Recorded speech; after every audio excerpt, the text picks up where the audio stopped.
রাষ্ট্র কোনোভাবেই আমাদের মূল্যায়ন করছে না। তো এ পর্যন্ত সরকার কিংবা আমাদের যে সমাজ কল্যাণ মন্ত্রণালয় রয়েছে সেখান থেকে আমরা কোনো প্রকার আশ্বাস পাই নাই যে আজকে 17 দিনের মতো আমাদের এই 5 দফা যে দাবির আন্দোলন সেটা অব্যাহত রয়েছে।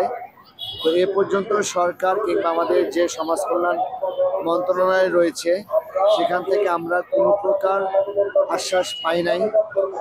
আর আমাদের যে কর্মসূচি ছিল পূর্বের ঘোষিত কর্মসূচি, সে কর্মসূচি অনুযায়ী আজকে আমরা মাথায় কাপড়ের কাপড় বেঁধে যমুনা অভিমুখী পদযাত্রা শুরু করেছি। এর মূল কারণ হচ্ছে আমাদের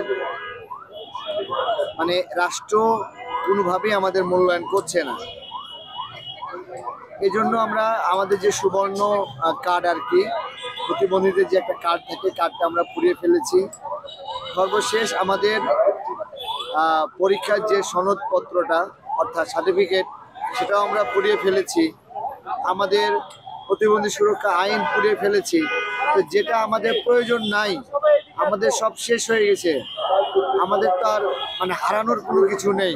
হয় আমাদের চাকরি দিবে, না হয় আমাদের বুকে গুলি করে আমাদের প্রাণ নিয়ে নিবে। এই জন্য আমরা মাথায় কাপড় বেঁধে আজকে রাজপথে নেমেছি।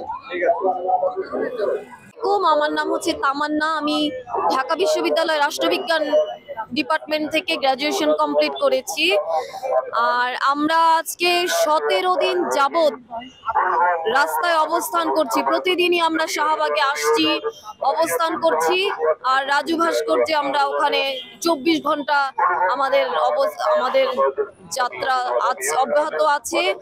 এবং যতদিন পর্যন্ত আমাদের এই দাবি তারা মেনে না নেবেন, আমরা রাজপথ আমরা ত্যাগ করব না।